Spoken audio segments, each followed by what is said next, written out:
नमस्कार दोस्तों, incredible remedies channel के अंदर आपका स्वागत है। मैं रच्चू। मैं आज जो टॉपिक आप लोगों को इस वीडियो के अंदर जो उपाय बताने जा रही हूँ वो है कर्ज उतारने का उपाय। कर्ज जो है एक बहुत बड़ी समस्या होती है हमारे जीवन के अंदर। जो इंसान कर्ज में डूबा हुआ होता है, गले तक, कहते हैं ना, गले तक डूबा हुआ होता है, वो हर समय मानसिक चिंता तनाव के कारण रहता है। इतना ज्यादा उसको तनाव होता है, वो हर समय टॉर्चर फील करता रहता है कि कैसे मैं इससे बाहर निकल पाऊं। वो ही नहीं, उसके घर के बाकी फैमिली मेंबर्स भी जो होते हैं वो भी हर समय टेंशन के अंदर ही रहते हैं कि हमारा जो ये बंदा कर्ज में डूबा हुआ है, ये किस तरह से इस कर्ज से बाहर निकले, उसको मुक्ति मिले। कई बार तो ऐसा होता है कि एक कर्ज को उतारने के लिए हम दूसरा कर्ज लेते हैं, दूसरे को उतारने के लिए तीसरा कर्ज, तीसरे को उतारने के लिए चौथा। ये एक नेवर एंडिंग प्रोसेस बन जाता है जिसके अंदर एक को उतारने के लिए दूसरा, दूसरे को उतारने के लिए तीसरा कर्ज लेकर के सालों तक हम कर्जे में ही डूबे रहते हैं। दोस्तों, हमारे धर्म ग्रंथों के हिसाब से भी हम लोगों को कर्ज लेने से हमेशा बचना चाहिए, पर आज के जमाने में हमारी आवश्यकताएं ही इतनी ज्यादा हैं कि हमें किसी ना किसी कारणवश कर्ज लेना पड़ ही जाता है।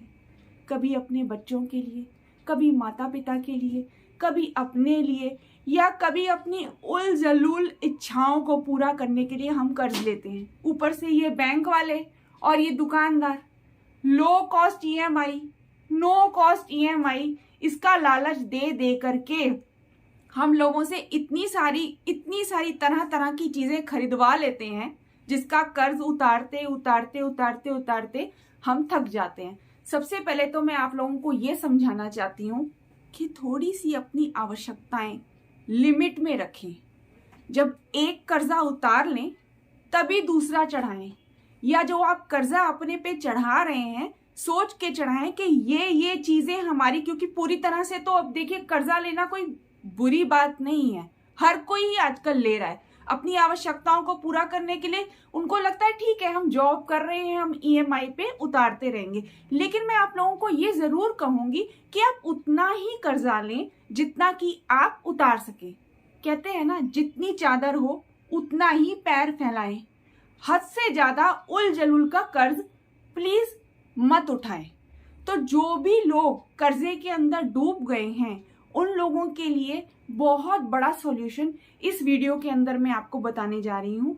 इस वीडियो में बताया गया उपाय अगर आप ध्यान से फॉलो करेंगे तो सबसे पहले कर्जे से निकलने के लिए क्या चाहिए हमें? आमदनी।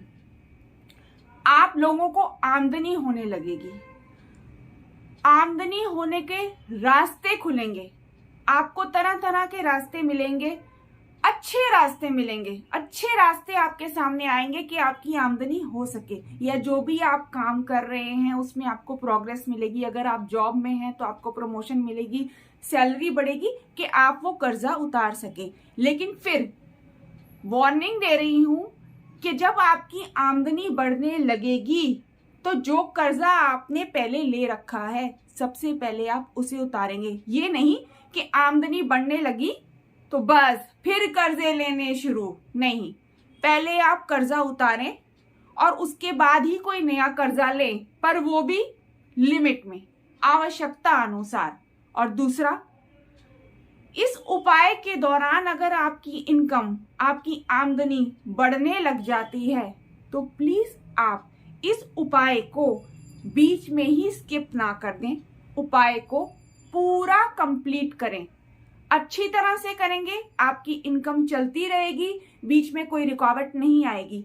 अगर उपाय पूरा कंप्लीट करने के बाद भी आपको लगता है कि पूरी तरह से आप सफल नहीं हो पाए हैं कर्जा उतारने में, तो आप इस उपाय को कंटिन्यू भी कर सकते हैं और आप इसको आजीवन भी कर सकते हैं इस उपाय को, ताकि आप पर कर्जा चढ़े ही ना, और फिर भी अगर आप चढ़ा लेते हैं तो वो जल्दी उतर जाए। पर इसका मतलब ये नहीं है कि आप उपाय कर रहे हैं तो आप कर्जे पे कर्जा उल जलूल कर्जा लेते चले जाएं।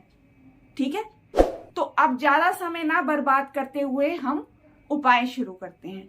उपाय क्या है सुनिए। किसी भी मंगलवार या शनिवार से आपको ये उपाय शुरू करना है। अब आपको क्या करना है, आप ये सुनिए। मंगलवार या शनिवार से आप शुरू करेंगे सुबह 9 बजे से पहले पूरा अच्छे से नहा धोकर आप अपने पूजा के रूम में बैठ जाएंगे।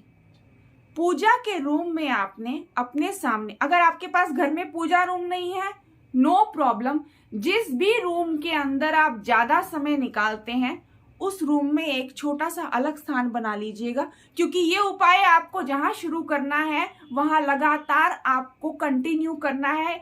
आज इस जगह बैठे हैं, कल उस जगह, परसों उस जगह, ऐसा नहीं करना। क्योंकि मैं आपको बता देना चाहती हूँ, जिस भी जगह पर बैठ करके आप उपाय शुरू करेंगे वो जगह अपने आप में बहुत एनर्जाइज हो जाती है। और इधर से उधर हमें प्लेसेस चेंज नहीं करते रहना चाहिए।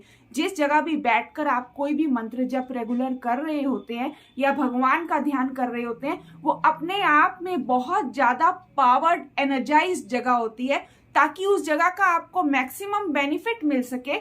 इसीलिए मैं आपको कह रही हूं कि आपने जगह बार बार रोज रोज चेंज नहीं करनी है। जहां आप शुरू करेंगे वहीं पर ही आप इस उपाय को कंप्लीट करेंगे, रोज उसी जगह पर। तो मंगलवार या शनिवार दोनों में से कोई भी आप दिन चुन लीजिए इस उपाय को शुरू करने के लिए। आपने अपने पूजा के रूम या घर का कोई भी रूम, कोई भी कोना जहां आपको पसंद हो, जहां आप ज्यादा समय निकालते हो, वहां पर आपने बैठ जाना है और अपने सामने रखना है पंचमुखी हनुमान जी का चित्र। पंचमुखी हनुमान जी का चित्र मार्केट से ले आइए। अगर आपको नहीं मिलता, आपको इमीडिएटली ये उपाय स्टार्ट करना है, मान लो कल परसों कभी भी स्टार्ट करना है और आपके पास लेने जाने का टाइम नहीं है, तो आप उसको इंटरनेट से सर्च करके डाउनलोड कर लीजिए। किसी भी प्रिंट की दुकान से जाकर के प्रिंट आउट निकलवा लीजिए, नहीं तो अपने घर पे निकाल लीजिए अगर आपके घर पे सुविधा अवेलेबल है तो। ठीक है, उस चित्र को आपने अपने सामने रख देना है पूजा के स्थान पर या जिस भी जगह पर बैठ करके आप पूजा करेंगे। मैं कोई आप लोगों पे ये रिस्ट्रिक्शन नहीं डाल रही कि आप यहाँ फेस कीजिए या वहां फेस करिए, कुछ नहीं। बस मन में श्रद्धा और पूर्ण विश्वास होना चाहिए। पूर्ण विश्वास के साथ आप करेंगे, बिल्कुल सक्सेस मिलेगी। तो आपने हनुमान जी का चित्र, पंचमुखी हनुमान जी का चित्र अपने सामने रखा। उसके सामने आपने चमेली के तेल का दीपक जला देना है। पंचमुखी हनुमान जी का चित्र मंगलवार या शनिवार को सुबह 9 बजे से पहले नहा धो करके बैठ करके अपने सामने पंचमुखी हनुमान जी का चित्र रखा।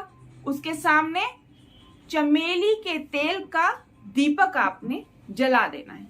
ठीक है, अब उसके बाद आंख बंद करके आपने हनुमान जी से प्रार्थना करनी है कि हे हनुमान जी, जिस भी कर्जे के अंदर में, जो भी आपका कर्जा है, मैं डूबा हुआ हूं, परेशान हूं, मेरी फैमिली परेशान है, मुझे प्लीज कर्ज मुक्त कर दीजिए, मुझे इस कर्ज से मुक्ति दिला दीजिए।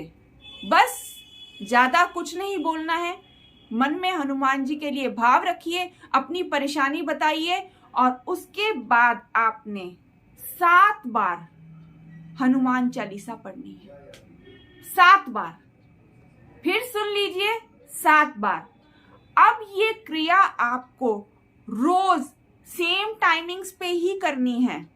5 मिनट 10 मिनट आगे पीछे हो जाता है तो कोई बात नहीं, पर 9 बजे से पहले पहले कर लीजिएगा।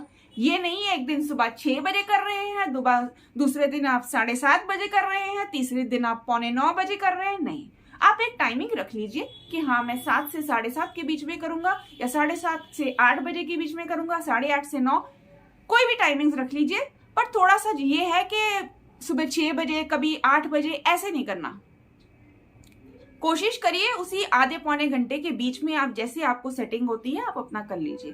तो ये उपाय आपने, जिसके अंदर आपने 7 बार हनुमान चालीसा को पढ़ना है, कंप्लीट करना है, अपना उठ जाना है प्रणाम करके, ये आपको कंटिन्यूअस 108 दिन तक करना है।